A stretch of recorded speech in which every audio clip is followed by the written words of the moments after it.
let me just double check. Hold on, let me just double check that we're ready to go.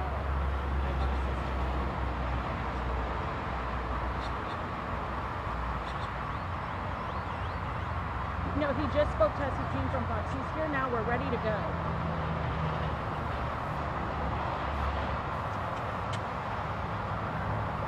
His attorney.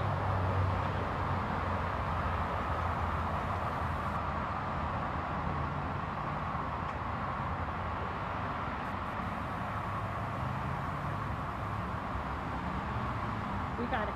Okay, thank you. Okay, so Charles Adams, you're the attorney for Houston rapper Bun B. Tell me a little bit about what happened yesterday. Well, I'm an attorney, but we're also very close personal friends. Last night he was at his home with his wife Queenie, and they live in a gated neighborhood, kind of a lock and leave community. A man was seen later, I talked to security on scene, trying to get into several homes, so it doesn't appear that he was targeted. He was successful in getting to Bun and Queen's home because the doorbell and they were expecting a package. He then forced his way in, held Mrs. Freeman at gunpoint. In an act of tremendous courage on her part, her fear this was someone here trying to target her husband. So she gave him the car keys and all the possessions she had. He insisted on going upstairs. She acted like she couldn't and pushed him to just take the car and leave.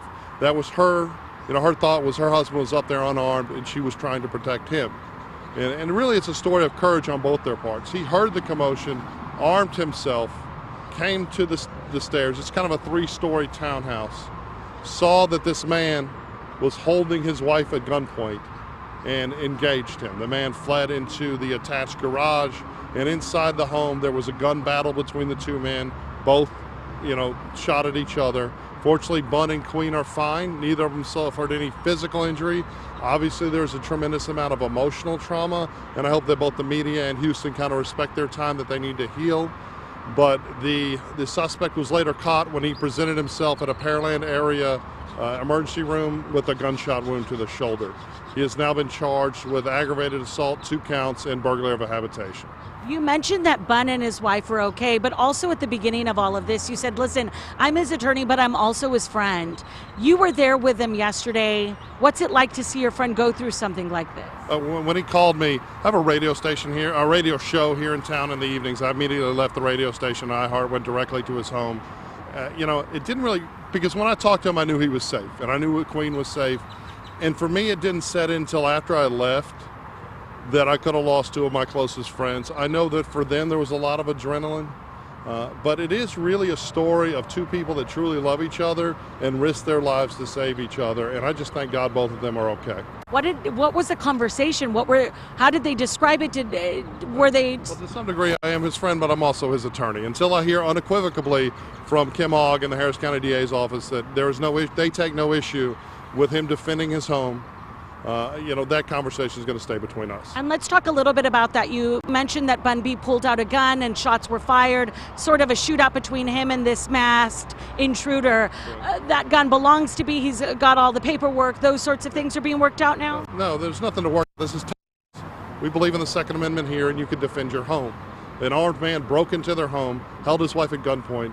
He engaged the man and defended both him, his home, and his beautiful wife.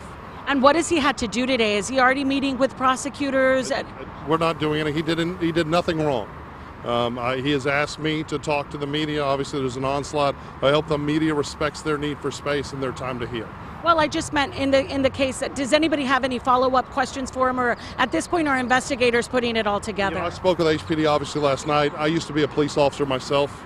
It seems very clear that their position is this guy's a bad guy that broke into their house, tried to do bad things, and he is the focus of the investigation, and hopefully he'll go to jail for a very long time. And then Charles, talk to me this is a brush of reality for us all, and then a learning lesson for us all. They're in a neighborhood. They weren't expecting this to happen before 6 p.m. on a Tuesday evening. And she did everything right. She offered everything she could she didn't try to fight him. What would be your advice to anybody else as we move forward from this? I don't know if I'm fit to give advice. I just thank God that we live in a country where we can arm ourselves and protect our homes. And then one of my last questions for you is, he's so beloved here in Houston and across the country and the world. Have you heard of fans already reaching out to him? I know you've asked us to respect his privacy. Has he received any of the love that Houston is ready to give? I'm sure that he has. Just on my social media, I have people contacting me from all around the world. Bun and I and Queen participate in an international road rally, and I have had messages from the Middle East and Europe. Everyone is concerned about Bun, and I will tell you, and Queen, although they're physically fine, the wounds, emotional wounds, I can't speak to how long they'll take to heal. All right. Thank you so much. We appreciate you. All right. Thank you.